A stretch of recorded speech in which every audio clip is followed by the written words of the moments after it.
este tema entonces vamos a analizar lo que sería el ciclo de vida judío, en las que analizaremos cada hecho de la vida, cómo lo ven, cómo le enfrentan el pueblo judío, con entre ellos el nacimiento, la adolescencia, el matrimonio, el divorcio, la muerte y duelo y la conversión al judaísmo. En el nacimiento hay tres aspectos. El Brit Milá, la circuncisión, la presentación de la niña a los 8 días de nacida y el Pirion Haben. El Bar o Bat Mitzvah, eso es el espectro de la adolescencia. El matrimonio y el divorcio es cuando hay una relación de pareja. Muerte y duelo puede ser por diversas causas, puede ser por vejez, puede ser por un accidente o alguna enfermedad, lamentablemente también por hechos criminales o por causas que a veces se le escapa de las manos. Y la etapa, y un aspecto interesante es que es la conversión al judaísmo, si es para los no judíos que están interesados en entrar al pueblo de Israel. Vamos a comenzar con el Brit Milá. Sí. Básicamente, el Brit Milá o Brit es la circuncisión ritual que se le hace al niño judío a los 8 días de haber nacido como símbolo del pacto, como lo hizo el patriarca Abraham a su hijo Isaac. En el caso de Ismael, él lo hizo a los 13 años. Hoy en día, muchos musulmanes practican la circuncisión a los 13 años, precisamente basado en el hecho que Abraham circuncidó a su hijo a los 13 años. Mm, En la antigüedad era el papá que cumplía con el mandamiento, pero hoy en día son los Moel o médicos especializados, son los que se encargan de la circuncisión, de lo que se encarga de la cirugía médica, de la circuncisión. Usualmente, si es de un niño, lo hace el Moel en la casa de la familia o en el médico o en la sinagoga. En el caso de un adulto que está en proceso de conversión, exclusivamente en el quirófano del hospital. Claro, con la compañía de un rabino para que el rabino haga las bendiciones de rigor en el ritual de Brimila en el quirófano. La peculiaridad de este ritual es que no lo hacen solamente los judíos religiosos, también lo hacen los judíos no religiosos, como símbolo de entrada al pueblo de Israel. ¿Alguna pregunta o comentario que quieras aportar? es porque es más doloroso cuando ya es más grande, supuestamente. Claro, es más doloroso y por ello se les recomienda a los adultos que son, o personas que son un poco más grandes, que hagan dicho ritual en el quirófano, donde ya con ciertas medidas sanitarias y medidas de anestesia se puede hacer la circuncisión un poco más tranquila. ¿Me explico? Está bien. Sí, Ok, usted como enfermera, usted tiene como profesión enfermera, ¿no? sí. Me imagino que usted ha escuchado que también en su centro médico han habido casos de circuncisiones por motivos médicos. Claro, sí, sí. Pero también los han habido por motivos rituales. Sí. Ah, ok. De paso, hay una peculiaridad. En el judaísmo ortodoxo, el Moel tiene que ser exclusivamente un varón, que tiene que, bueno, por lo más ideal es que sea un varón que conozca la parte médica. Pero en el judaísmo tradicional tiene que un varón que cumpla con el kashrut, los preceptos básicos del Shabbat y conozca la Torah y las misbot de Brimila perfectamente. Hoy en día las comunidades judías no ortodoxas, incluso puede haber mujeres que pueden circuncidar a los niños a los 8 días de edad. Ah, Pero claro, con instrumentos médicos y con los protocolos médicos sanitarios para que la circuncisión sea lo menos doloroso posible y sea lo más higiénico para que el niño pueda recuperarse lo más pronto posible. O en el caso del adulto, pueda tomar su reposo médico tranquilamente para luego seguir el paso de la conversión al judaísmo.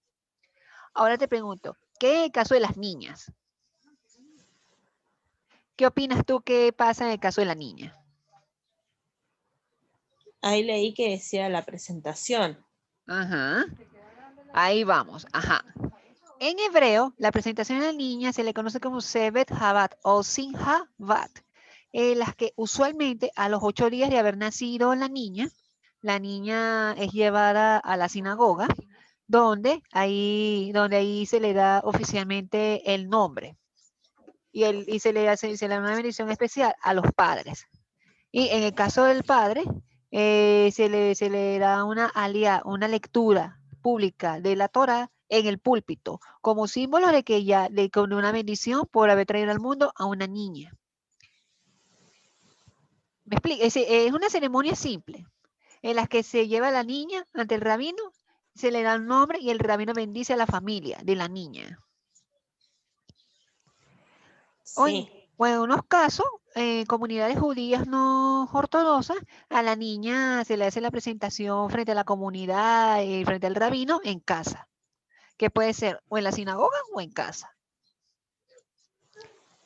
¿Algún comentario, pregunta Sí. que quieras aportar? No.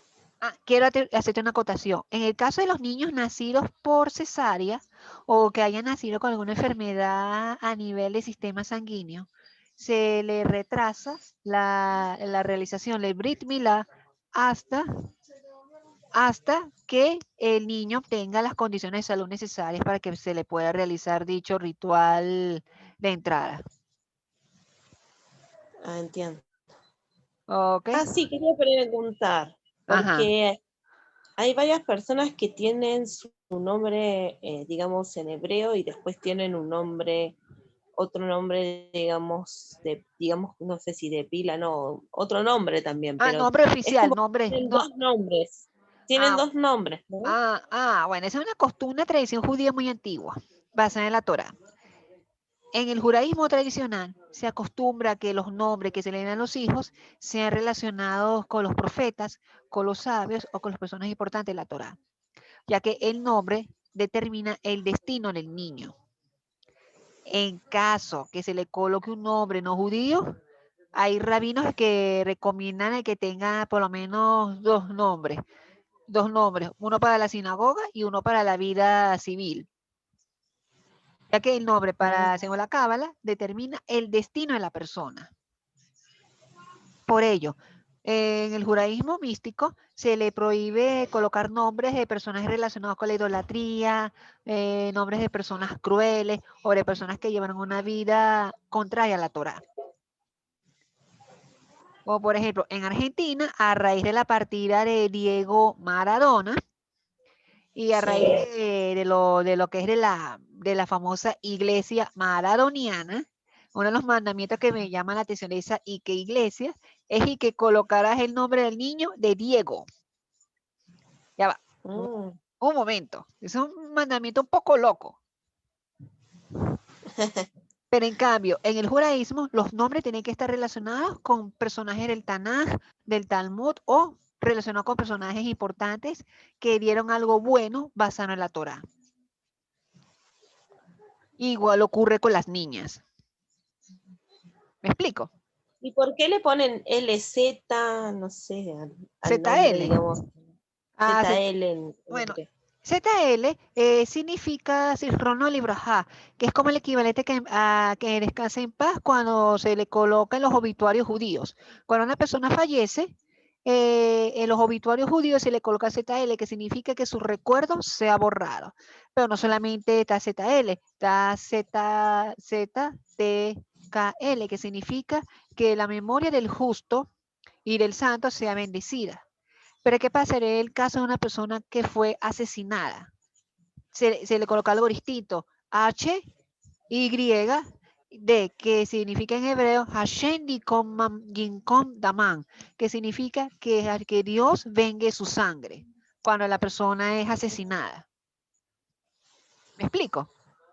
Sí.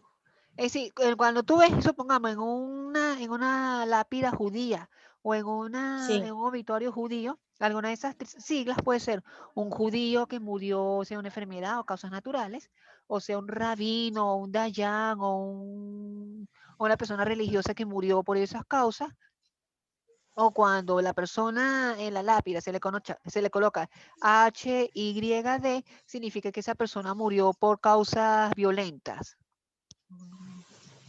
Ajá. Sí, entiendo. Eso lo vamos a ver en la diapositiva de duelo y muerte en el judaísmo. ¿Ok? ¿Alguna Bueno, pregunta hasta los momentos con respecto al Brit Milá y presentación de la niña? No, no. Perfecto. Vamos con el Pirion Haben. El Pirion Haben es un ceremonial que usualmente se le hace a los niños primogénitos, en las que el niño varón primogénito en la antigüedad tenía las obligaciones de un Cohen. Es decir, que cuando ya el niño alcanzaba una cierta edad, ese niño tenía que comenzar ya de una vez con su labor de sacerdote. Pero ¿qué ocurre? Hay familias que no estaban de acuerdo con que su hijo abandonara la familia. Entonces hay una ceremonia en las que se le libera al niño de las obligaciones futuras como Cohen por ser primogénito. ¿Qué se hace en ese caso? Un Cohen o un Leví o un rabino en la sinagoga recibe el equivalente a 30 ciclos de plata, usualmente en monedas de plata o en moneda de circulación, en un ceremonial. Entonces, ahí es cuando, bajo ciertas bendiciones, se libera a dicho primogénito de las obligaciones sacerdotales. Y si después él decide, Bueno, en ese caso, el muchachito, si en el futuro decide tomar el camino del sacerdocio en la antigüedad, el sacerdocio adónico, bueno, tenía que pasar por unos estudios y pruebas para que el niño pueda entrar tranquilamente a la obligación. Claro, pero en ese momento es cuando es bebé, que es cuando tiene un mes de nacido, sí, que es cuando el padre le ofrece al Cohen 5 monedas de plata o su equivalente en moneda local, por ejemplo. ¿Cuál es la moneda local de Argentina, por ejemplo? el peso. Ok, vamos a suponer en una sinagoga. Nace el niño, ya se le circuncidó y se le hace la ceremonia de Pidio Javén. El papá le entrega el niño al rabino y el rabino le hace unas preguntas de que si está comprando la libertad del niño para que el niño no tenga que tener las obligaciones como Cohen, como sacerdote. Entonces, si el papá dice que sí, el rabino recibe las piezas de plata en lugar del niño y se hacen unas bendiciones especiales al papá, a la familia y al niño. En algunas comunidades, en caso que no se le haya hecho esa ceremonial, se puede realizar antes del bar mitzvah. Es decir, pues se puede hacer aún en la adolescencia. ¿Me Sí, explico? sí, En, sí. en las comunidades judías ortodoxas nada más se le da al varón ese tipo de ceremonial especial. En las comunidades judías no ortodoxas es muy particular ese ritual. No todas las comunidades lo hacen, hay otras que lo hacen, pero también con la niña. Es decir, que la niña, si la niña es primogénita, se le hacen los mismos rituales, solamente modificando las preguntas. ¿Me explico? Ah, la niña también se puede, tiene la obligación del sacerdocio. En el judaísmo no ortodoxo, simbólicamente lo tiene, pero se puede, como dicen, liberar de sus obligaciones. De la misma manera, pero con preguntas diferentes. Entiendo, sí.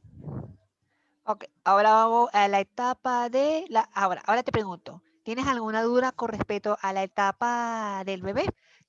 Lo que es Brit Milá, la presentación de la niña y el Pirio Javén. No, Ok, ahora vamos en la adolescencia. Ahora, dentro de la adolescencia hay un rito judío que se le conoce como Bar Mitzvah para los varones. En el caso de las mujeres, Bat Mitzvah. ¿En qué consiste ese ceremonial? El paso de la niñez a la adultez a nivel religioso. A nivel religioso, los niños, los jóvenes a partir de los 13 años ya son adultos. Y a nivel religioso, las mujeres ya son adultas a los 12 años. A partir de ese momento, ya los jóvenes son responsables de sus actos. Antes, los responsables de los actos de niños era el papá o la mamá, pero ya a partir de los 12, 13 años, ya ellos son responsables. En algunas comunidades judías ultraortodoxas, ya esos muchachos ya les tienen que buscar trabajo, buscar que ellos puedan buscar a formar familia o comenzar a estudiar Torah ya en serio. Es decir, literalmente ya sin pasar por la etapa de la adolescencia que vemos aquí en Occidente. ¿Me explico? Sí, Es decir, que ahí, a partir de ese momento, el muchacho es responsable de todas las cosas que él haga como persona. Es decir, que no le echa la culpa ni al papá, ni a la mamá, ni a la familia, sino que el muchacho tiene que ser responsable. Incluso en los tribunales rabínicos, el muchacho o la muchacha de 13 o 12 años tiene voz en caso de algún litigio religioso. Ok, a nivel de responsabilidades jurídicas religiosas, el muchacho o la muchacha tiene la responsabilidad entre ellos, ser moralmente responsable de sus propios actos, ser elegible para ser llamar o llamar a leer la Torah y participar en un minyan, aunque las comunidades ortodoxas solo les está permitido a los hombres. Todo lo que posee es de su propiedad, son elegibles para contraer matrimonio según la ley judía. Son responsables de cumplir los 613 mandamientos de la Torah y ponerse los tefilín todos los días, en el caso del judaísmo ortodoxo los varones, y en el caso del judaísmo no ortodoxo, varones y mujeres. ¿Alguna pregunta o duda? ¿ya a partir de los 13 años pueden casarse? En el judaísmo ortodoxo sí. Ortodoxo sí. ¿Y hay casamientos a esa edad? ¿Ah? ¿Me repite? Hay, digamos, si lo realizan a esa edad. En Israel, pero a ver, pero lo realizan a escondidas porque a veces la policía de Israel tiene que interrumpir sus matrimonios porque dice que no son beneficiosos para los jóvenes. Pero Porque, son dos de, digamos, es un matrimonio casi de la misma edad o hay diferencia. no, no, de la misma edad, pero lo que pasa es que en la ortodoxia, ellos lo toman muy a literal, que tiene que ser ya a los 12, ya 12 las niñas y 13 los varones. Ay, son niñas. En cambio, en el judaísmo no ortodoxo, sea conservador reformista, son responsables, pero el matrimonio es a partir de los 20 años, de los 20 años en adelante. Puede pasar su adolescencia tranquila, pero tiene que ser responsable de sus actos.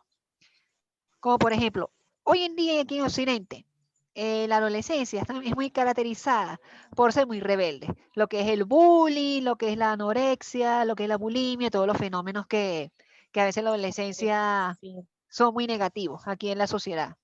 ¿Me explico? sí, sí. Entonces a veces el bar o bat mitzvah les da como, les pone como que conciencia que no, ya va, tienes que ser responsable de todo lo que tú hagas. Puedes disfrutar tu adolescencia, pero con responsabilidad. ¿Me Está explico? bien. Sí, Pero también ese ceremonial tiene una peculiaridad. También se puede realizar ese ceremonial a la edad anciana. Se ha visto casos de sobrevivientes del holocausto nazi que a los 13 años sufrieron los horrores de la Segunda Guerra Mundial, o las niñas a los 12 años sufrieron los mismos horrores, y ya a la edad de los 70, 80 años hace su bar mitzvah, a una edad ya anciana. Pero es como pues como para recuperar ese ritual que se les fue negado durante el conflicto bélico. claro, sí, como para seguir la costumbre. Claro. Y hay casos, por ejemplo, en el ejército de Qué Israel, triste. en caso de que jóvenes que ya entren en el ejército de Israel a la edad temprana, tienen la posibilidad de hacer su bar mitzvah en la sinagoga del cuartel del ejército. En el judaísmo caraíta, que es el judaísmo que nada más sigue el Tanaj, pero no el Talmud ni la Gemara, ellos consideran bar mitzvah hombre y mujer a partir de los 20 años, según en base a la Torah, de que los 20 años en adelante son elegibles para asuntos del ejército del pueblo, o elegibles para ser ya hombres o mujeres hombres o mujeres de familia. Sí, sí. Entonces, algunos psicólogos mencionan que los jóvenes de las comunidades judía o musulmanas que tienen ese ritual de paso de niñas a adultez son poco más responsables y maduros que los jóvenes de Occidente que a veces se la pasan lo que es droga, embarazo precoz, alcohol, bullying y así sucesivamente. ¿Me explico? Sí, sí, sí. ¿Alguna pregunta con respecto a esta etapa de bar y bat mitzvah? No, en realidad, si ellos son contraen matrimonio tan jóvenes? ¿Y dónde viven y de qué trabaja el hombre, digamos? Esa situación de matrimonio, Ana, es en el judaísmo ultraortodoxo, que esos son los mismos padres que los ayudan a buscar casa, a buscar trabajo, pero dentro de su comunidad. Ah, está bien. En cambio, las comunidades judías ortodoxas modernas, conservadoras y reformistas, ellos siguen su adolescencia tranquilos, pero sabiendo que ellos son responsables a nivel religioso y que van a contraer matrimonios a partir de los 20 años. Está bien.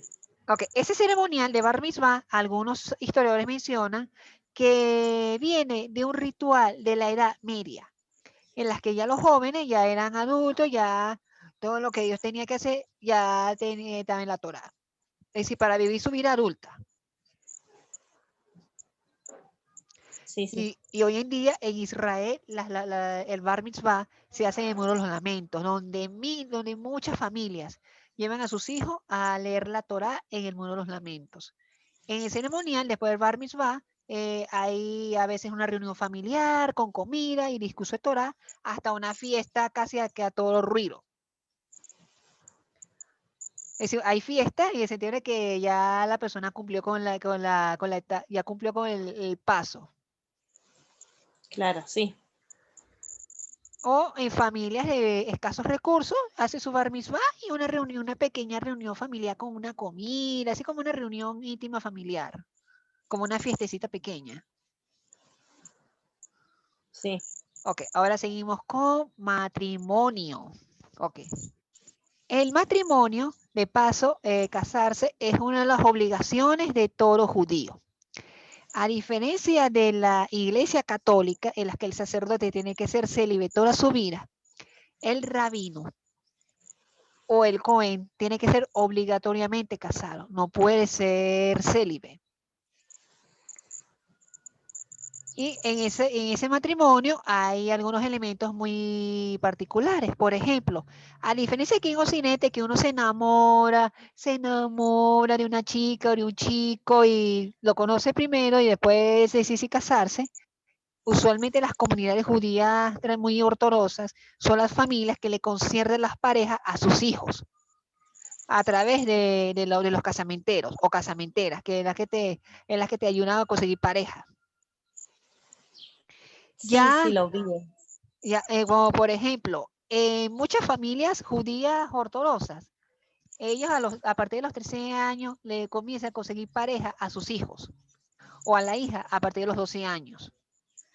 Que el hijo o la pareja de su hijo o hija tiene que ser estudioso de Torah, hijo de Talmidei Jajam y que sea una persona cumplidora de los mandamientos de la Torah.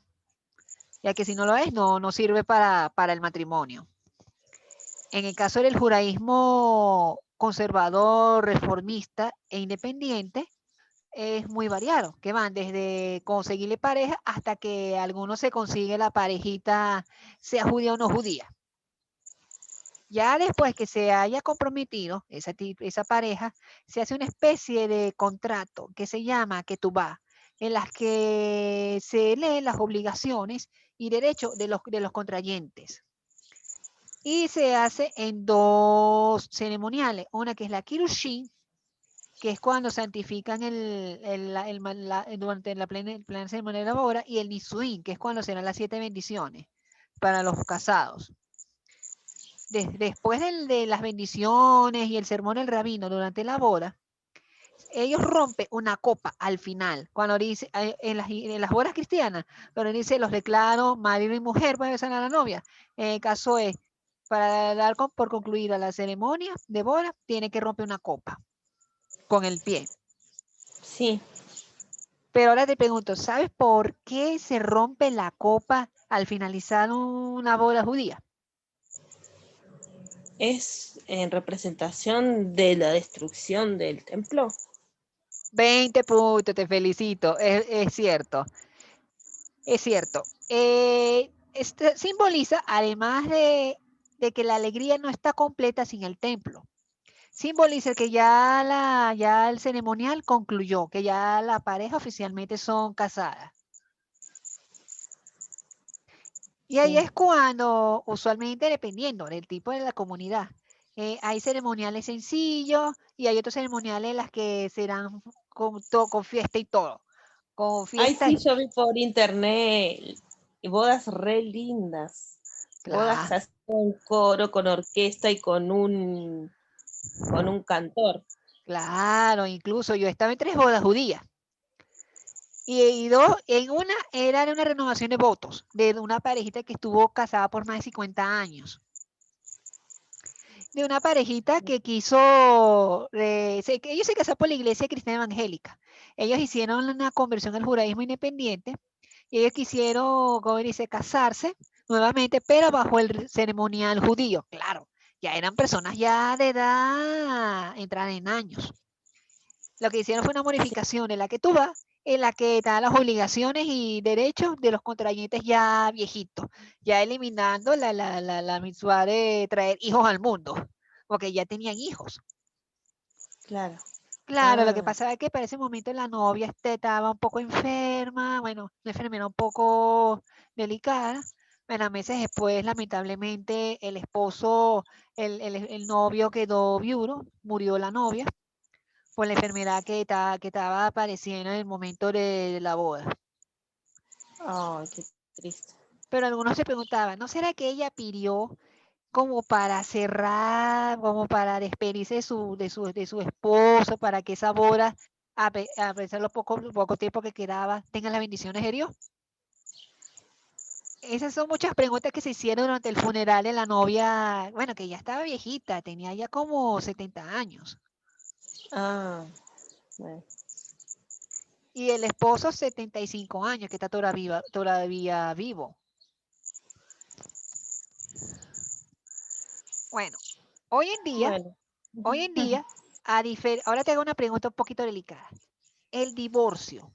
En el cristianismo en la que tú perteneces, admite el divorcio. De que hay, pero en realidad, digamos, se hace todo lo posible para llegar a esa decisión, como para que la pareja se reconcilie, para que no lleguen a divorciarse, pero de que hay divorcios, hay divorcios. Eso es correcto. Eso se hace en el mismo judaísmo también. Dentro del judaísmo está permitido el divorcio bajo ciertos criterios. ¿Cuáles son esos criterios? Hay dos sabios describiendo esos criterios de cuáles eran las causas de divorcio. En la escuela de Shammai, de uno de los sabios, permite el divorcio que va desde adulterio hasta la incapacidad de crear y de traer al mundo hijos o la incapacidad de cumplir tareas domésticas. ¿A qué me refiero con eso? La incapa Ay, de no que no puede se, ser ¿ah? ese. Ese para, Sí. ese para lo de Shammai, que es Para la las más, mujeres es el último. sí. En el caso de Gilel, que va desde adulterio hasta violencia de género o incompatibilidad de caracteres fuertes.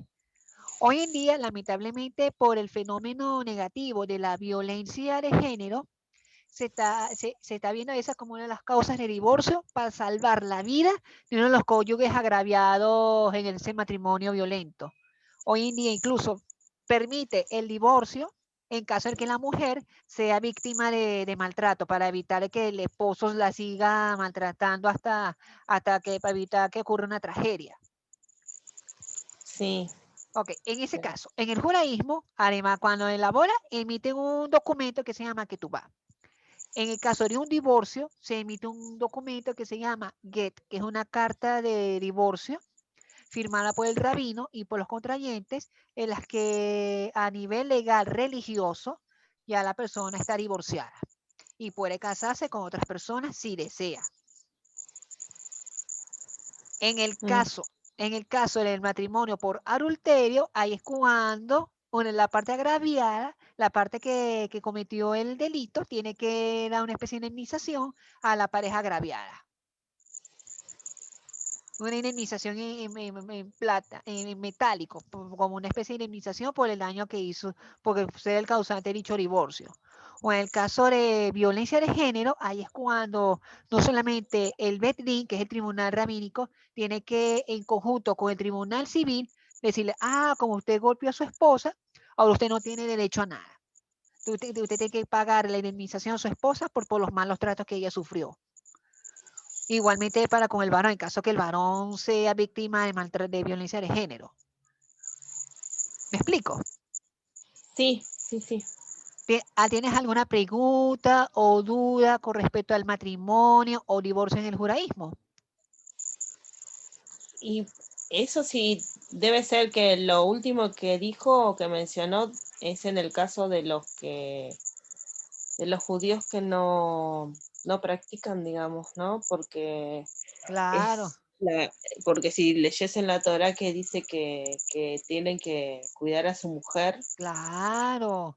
No, y de paso, lamentablemente en familias judías no religiosas o en familias judías que tienen un conocimiento de Torah débil o familias que se han asimilado mucho a la sociedad occidental, se dan muchos casos de maltrato por cuestiones de infidelidad o por cuestiones de diferencias monetarias, es decir, de que por ejemplo tú ganas más que yo. O como por ejemplo, por ejemplo, por una especie de crianza masculina tóxica. Es decir, que ellos crían en una especie de noción de masculinidad tóxica, perjudicial para hasta el mismo hombre. O en el caso de las mujeres que maltratan a los hombres, de una feminidad tóxica, en el sentido de que la mujer puede maltratar al hombre como le dé su gana. Por ello, en el matrimonio, tiene que cuidarse no solamente el hombre a la mujer, sino la mujer al hombre. ¿Me explico? Sí, yo sé que es mutuo, digamos, Claro. pero igual en la Biblia dice que el hombre La debe cuidar, eso es la debe correcto. cuidar y no debe, sí, es como Eh, que ella es un elemento frágil Es que que, él debe cuidar. es que me dijiste algo muy particular y quiero hacerte una acotación. En el judaísmo, la mujer tiene menos obligaciones religiosas que el hombre. El hombre tiene que cumplir los 613 mandamientos, le guste o no le guste. Pero la mujer puede cumplir un poquito menos, un poquito más. ¿Pero sabes por qué? No. Hecho raíz, el becerro de oro. Ah. Los que más participaron en el pecado del becerro de oro fueron los hombres. En el Ay, sí, caso, lo había comentado, me olvidé. ajá, y en el caso de las mujeres no participaron, también fueron víctimas cuando les robaron las joyas, les robaron el oro que ellas con tanto dolor consiguieron de Egipto. Entonces, ¿qué les dijo Hashem? Como ustedes no participaron en el pecado del cerro de oro, a ustedes las bendigo con bendiciones del cielo. Ustedes son las más cercanas a mí. Por eso en muchos matrimonios judíos, en caso de alguna cuestión religiosa, a veces les recomienda que el esposo consulte a la esposa en ese aspecto. Y de paso, quienes les enseña los primeros pasos religiosos a los hijos son las madres. Es decir, las madres son las que le enseñan las primeras letras de la Torah a los niños. Sí. Y tienes otra duda. No, no, Por no. ello, Ana, en un matrimonio judío religioso, que la mujer se sienta orgullosa de que por estar cercana a Dios, aunque no tenga muchos mandamientos que cumplir, está protegida por el Todopoderoso. Ok, ok, ahora respiro. Ahora viene una etapa un poco más difícil a nivel emocional, a nivel social, cuya característica es que esa etapa es muy sorpresiva, hasta chocante a nivel emocional, como lo es la muerte. Ajá. Sí. Aunque en el judaísmo la muerte se asume con naturalidad, de que es inevitable en el ciclo de la vida, pero nadie está preparada para recibirla, nadie, incluyéndome yo, mi persona, tú, todos, nadie está preparado para recibir la muerte, pero nos viene inevitablemente, sea por enfermedades, accidentes, crímenes, accidentes, guerra. Y en el judaísmo ha afrontado esa etapa de muchas maneras, de distintas maneras. Como por ejemplo, en el momento en que la persona muere, está en el hospital, usualmente se le cierran los ojos a la persona fallecida, y se cubre el cadáver con una manta, por cuestiones de Sí. modestia, que se prohíbe exhibir el cadáver. Sí. Se prohíbe las autopsias, a menos de que la ley del país lo obligue, cuando la persona murió por causa de criminalidad, por causas criminales, o que la enfermedad que tenía esa persona tenga que ser estudiada para buscarle una cura. Sí, sí. En ese momento, la persona que ha perdido un ser querido pasa a la etapa de aninut, que significa enlutado, pero a nivel emocional la persona no está en sus cabales, la persona llora, la persona frente al cadáver recita el Shema Israel, a veces con lamentos y lloros, y ahí es cuando se comienza lo que llaman los trámites funerarios. En la funeraria judía, conocida como Hebra Karishá, se procede con la preparación del cadáver, con la purificación con agua y aceites y amortajamiento del mismo con una túnica que se llama tahrín. En el caso de los varones, se amortaja además con el tahrín, con el talit. Además que se le prohíbe su embalsamamiento, a menos de que la ley del país obligue a que el difunto sea embalsamado. En las esequias, en el velorio, se hace un rasgador ritual de la túnica, de la ropa, que se llama queriá. Es que ella está expresando el luto y el dolor por la partida de la persona fallecida. Hay una peculiaridad en esa parte. El velorio tiene que hacerse 24 horas después de haber fallecido la persona o el mismo día que murió la persona. Por ejemplo, en el caso de mi abuela, por parte de mi mamá, su velorio comenzó a la noche, horas después de haber fallecido. Claro, el velorio duró hasta el sábado, motivaron a la parte burocrática de la nación en cuanto al permiso para poder llevar a los difuntos al cementerio. Ya, sí. Ya en el cementerio se procede con la sepultura del difunto, solamente con la peculiaridad que el difunto se orienta él mismo con dirección a Jerusalén. Se le colocó un poquito de tierra de Jerusalén en el cuerpo de la persona fallecida durante su preparación allá en la funeraria.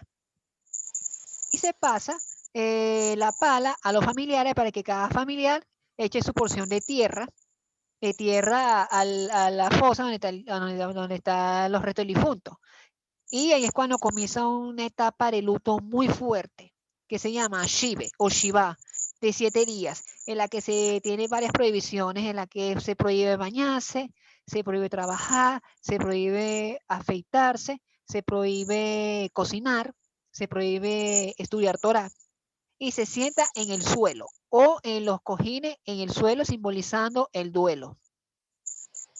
El Shloshim, que es una etapa de duelo menos intensa a nivel emocional, con menos prohibiciones, que se puede trabajar, se puede cocinar, se puede ir a la sinagoga, pero no se puede ir a las fiestas alegres. Y la de Rosh Hashanah, que culmina con el ciclo de duelo, que es cuando se cumple el primer año de fallecido el difunto. ¿Alguna pregunta o comentario que quieras aportar, Ana? No, está bien, profe. Ok. Hay otra peculiaridad. Se prohíbe la incineración de cadáveres. Ahora te explico el porqué de esa prohibición. Cada ser humano, cada cuerpo, es como un Sefer Torah. Y la incineración implica hacerle daño. Y en la otra situación es que en el Shulchan Aruch se menciona que en el cuerpo humano hay un huesito del tamaño de una moneda, de un peso, una moneda pequeñita, que sobrevive a la descomposición. Y es a partir de ese hueso que comienza con el proceso de la resurrección de los muertos, durante el día final, el día del juicio. Y con la incineración, tú rompes esa posibilidad de resurrección de la persona fallecida. Es decir, que la persona fue incinerada, ya pierde la oportunidad de ser resucitado. Hay ciertas excepciones. En caso que la persona murió en un incendio o en un accidente relacionado con fuego, los restos que quedaron intactos pueden ser sepultados con las cenizas. En cambio, la ceniza, hay una controversia. Las personas que fueron incineradas según su última voluntad no son enterradas en un cementerio judío. En cambio, si son judíos no ortodoxos, pueden ser sepultadas en un cementerio judío, pero el rezo del entierro no lo recita el rabino, sino el familiar más cercano. Y a diferencia de los cementerios cristianos que se colocan flores, en el cementerio judío se coloca en su lugar de flores piedras, ya que la piedra representa el alma. y la flor, al contrario, representa la fragilidad de los seres humanos. ¿Qué digo fragilidad? La flor crece, florece, se marchita y muere. Así somos, así como era una etapa, pues, que nosotros nacemos, crecemos, brillamos, envejecemos y morimos. En cambio, la piedra es como el alma, es eterna. Y se hacen ciertas plegarias especiales y se recita el Kadish, que es una plegaria en arameo, a la memoria del difunto, en la funeraria, en el cementerio y en la sinagoga. Y dependiendo de sus méritos, el alma del difunto puede estar en el Gan Eden, que es como el cielo, o el Geinom, que es como un infierno, pero no es el infierno en el concepto cristiano, sino como una especie de prisión para que el alma se purifique y esa alma cada día, por cada buena acción que haga su familia a su memoria, pueda volver al Creador. En el judaísmo místico, la Cábala, ellos mencionan lo que es la posibilidad de la reencarnación. Es decir, de que dependiendo de los méritos de la persona pueden reencarnar en una vida mejor o en una vida peor. Lo que es a nivel de Cábala, nada más. Sí. ¿Alguna pregunta o comentario que quieras aportar? No, perfecto. Ok, yo sé que esta es una de las etapas más complejas. De paso, yo quiero acotar, por ejemplo, la famosa cantante Amy Winehouse. ¿Tú has escuchado de esa famosa cantante, no? Sí. Ella era de una familia judía no practicante. Ella lamentablemente murió por sobredosis de medicina. Murió. Sí. La incineraron. Pero ¿cuál fue la situación halágica en ese aspecto? Aunque fue incinerada, fue sepultada en la misma sepultura de su mamá. Es decir, que en la misma sepultura de su mamá está su madre sepultada, el cuerpo completo, y las cenizas de Amy Winehouse en el cementerio judío de Londres. ¿Y eso qué significa? ¿Qué significa? Que a pesar que Amy Winehouse fue incinerada, aunque fue su última voluntad, significa que a pesar de que fue incinerada, puede tener una remota posibilidad de resurrección de los muertos, de que ahora está con su mamá, compartiendo esa posibilidad de resurrección. En los cementerios judíos norteamericanos, ya la mayoría que no son tan ortodoxos, ellos permiten la incineración. Hasta tiene sus columbarios en el cementerio judío, por ejemplo, de California, en el cementerio judío de Manchester, sus columbarios para que puedan ir sepultar las cenizas de sus seres queridos difuntos. ¿Me explico? Sí. Sí. En cambio, en Israel no es así. En el cementerio judío del Monte de los Olivos en Jerusalén, ahí los muertos son sepultados y muchos de ellos sin féretro. Sí, eso lo había visto. Ajá. En el caso aquí, en este lado del charco, se hace con féretros, pero de madera, que se permita que se descomponga bajo tierra. ¿Algún comentario o pregunta que quieras aportar?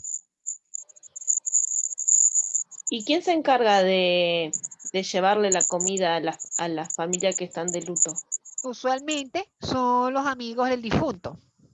O la misma Hebra Karishá que comisiona a un grupo de personas para que les lleve la comida a la familia enlutada. Pero ¿qué ocurre? El caso de que no haya ese tipo de personas, los familiares pueden cocinar, pero con discreción. Es decir, no cocinar de manera así como para una gran comida, sino para una comida sencilla. Pero ¿qué es lo que pasa? A las personas que no les llevaron comida a los enlutados son estigmatizadas como derramadores de sangre y por ende cometieron pecados en contra de la persona enlutada y en contra del difunto. ¿Como que ellos provocaron la muerte? Hasta cierto ¿O que punto no lo sí. trataron bien? A pesar que los trataban a veces a nivel rabínico. Pero en cambio, si por diversas razones justificadas no pueden llevar la comida, ahí no recae ese tipo de estigmatización. ¿Y quién es el que dice, bueno, no le llevamos la comida porque ellos hicieron mal a la persona fallecida? En ese caso, la autoridad rabínica ellos tienen que hablar con la autoridad rabínica para explicarle su situación. Si la autoridad rabínica les exime del deber o los obliga, o que ellos dicen, como ustedes no quieren llevar la comida, ok, saben que ustedes cometieron un pecado en contra por derramar sangre inocente. Eso lo mencionan las autoridades rabínicas. Pero hay casos de casos. Por ejemplo, en el caso de hace un año, el fallecimiento de Hamá Ribli, la primera dama de Israel, toda la nación le llevó comida y condolencias a la familia del presidente de Israel, de Reuven Rivlin, porque se le murió su esposa. Y su esposa era la primera dama de Israel, muy querida por todo el pueblo. Y entonces todas las familias le llevaron comida, palabras de apoyo, plegarias, como para que pueda pasar el presidente tranquilamente sus 7 días de duelo. Bueno, eso es una muestra de afecto. O incluso una cantante muy famosa en Israel, Ofra Haza, que lamentablemente murió de SIDA. La familia recibió de parte de todos los fans de la cantante comida, plegarias y afecto, porque murió muy joven por una enfermedad, bueno, no sé, quizás si contraída cuando se casó con el esposo, o quizás no se sabe por qué. No soy nadie para juzgar, porque a veces algunos dicen que cuando alguien muere de SIDA, algunos dicen que era porque llevaba una vida licenciosa. Claro. O en el caso, por ejemplo, de los 3 jóvenes que lamentablemente fueron secuestrados. ¿Aló? Profe, antes de que me olvide, Ajá. Antes del matrimonio, ¿se hacen estudios así, digamos, como para saber estudios de sangre, laboratorios y Sí, antes de casarse? es correcto. Eso Como para saber que no tiene ninguna enfermedad, digamos. se hacen esos estudios de sangre. Bueno, igual que acá. Pero hay otros de que, como se dice en mi país que está en Venezuela, se revisan sus antecedentes. Es decir, su prontuario para ver si tuvo una vida tranquila o tuvo una vida de picaflor. Cuando digo picaflor, es decir que haya tenido pareja por ahí, bueno, haya hecho algún desastre. Claro, sí. Ok. Claro, caso, sí, porque si la cantante después contrajo esa enfermedad. Claro. O en el caso de los 3 jóvenes que fueron secuestrados por el Hamas, lamentablemente los hallaron muertos. Y la familia recibió todo el apoyo de todo el pueblo, de toda la nación de Israel. Pero hay una peculiaridad. En el caso de las personas que hayan muerto de manera violenta, se les sepulta con la ropa que tenían puesta en el momento del incidente. No se les coloca la ropa funeraria, la túnica, no se les coloca. En el caso, por ejemplo, que un soldado israelí murió en la guerra, se le sepulta con su uniforme. Claro, amortajado, pero con su uniforme.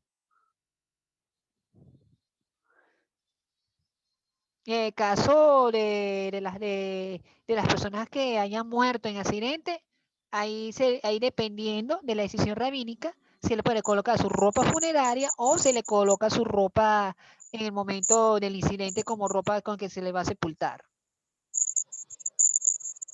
¿Me explico, no? Sí, ahí la familia también puede decidir. Sí, ahí sí la familia puede decidir. Está bien. En el caso de la donación de órganos hay una controversia.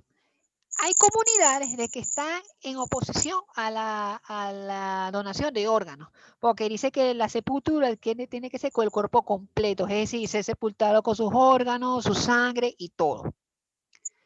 En cambio, otras comunidades dicen que, ok, se puede donar, pero algunos órganos sí, algunos órganos no. Por cuestiones de que para que el cuerpo esté, por lo menos, se pueda sepultar sin problema. ¿Me explico? Sí, la verdad que es difícil lo de la donación de órganos. No, es que de paso, la comunidad judía norteamericana, ellos decidieron sacar una especie de tacana, un decreto rabínico que permite la donación de órganos, pero bajo ciertas condiciones. ¿Alguna pregunta, Claro. comentario para ya terminar esta etapa de muerte y duelo en el judaísmo? Mm, creo que no, está bien, profesor. Ok, seguimos con la conversión al judaísmo. Ahora, la conversión al judaísmo es muy compleja, en el sentido de que el judaísmo ha sido una de las religiones que no ha sido proselitista, es decir, no ha salido a las calles a predicar, así como los predicadores, de que arrepiéntete, que el judaísmo es el mejor camino. No, el judaísmo como tal predica a la humanidad el cumplimiento de las 7 leyes de Noé o el cumplimiento de la Torah. Sin embargo, el judaísmo, a diferencia de otras religiones, ha permitido los conversos, pero bajo ciertas condiciones. Cada condición en la conversión varía de corriente a corriente. Puede ser la conservadora, reformista, ortodoxa o tortorosa. Sí. Lo que son los ortodoxos y tortorosos son los que duran más años, porque ellos son los que deciden si te conviertes o no te conviertes en la fe judía. En cambio, con los otros son un poco más laxos en esa parte. Pero lo que tienen en común los tres requisitos son la circuncisión en el caso de los varones, baño ritual por inmersión en la mikveh y entender y aceptar las obligaciones de ser judío o servante. Entonces, dependiendo de la corriente judía, el converso ya pasa a ser miembro de la comunidad judía, pero con ciertas restricciones o derechos y deberes que implica ser judío. ¿Algún comentario o pregunta que quieras aportar? ¿Y también cambian el nombre o Sí, no? sí cambian el nombre, pero si el nombre que tiene la persona de pila es de origen bíblico, más bien se le traduce. Por ejemplo, mi nombre es Johan, pero ¿qué es lo que ocurre? Es Juan en alemán y Juan en hebreo es Johanan. Los documentos judíos, mi nombre es Johanan Ben Yehoshua, que es cuando me llaman para la lectura de la Torah. O para documentos, supongamos, judíos. En cambio, en documentos civiles, mi nombre es Johan Pinto. En los Claro, documentos civiles aquí, de civiles no religiosos. claro. En cambio, si tienen nombres de origen no bíblico, ahí sí la persona se le cambia de nombre perfectamente. Claro, nombre para la sinagoga y nombre para la vida civil.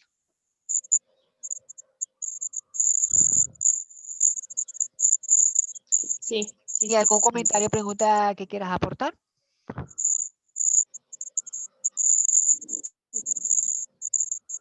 No, no, profe. Ahora, como pregunta de reflexión, ¿qué te ha parecido los cursos, el curso que has aprendido, que has conocido? Espectacular, digamos, fue el curso, digamos, es para conocer más sobre los judíos observantes, para conocer las costumbres. Ujú. Y las corrientes, porque, Sí, hay varias. Sí, porque recuerda que el judaísmo no es una sola corriente, son muy varias corrientes. sí, Entonces, bueno, bueno, entonces que este nuevo año 2021 sea un año de buenas noticias, sea un año de cosas buenas, este año nuevo civil. Ya para el primer domingo de enero va a ser la última clase y el examen de reflexión final para ver qué te puedes llevar de este curso. Y con un sí. regalito para los que para los que vieron el curso. Ah, un regalito. Sí. Bueno, entonces nos veremos el próximo domingo. Que este nuevo año sean buenas noticias. Amén, sí, amén, que sea de buena noticia. Estamos en contacto. Que tenga un lindo día. Gracias, profe, igualmente. Bueno, que Perdón, disfrutes. profe. Shalom.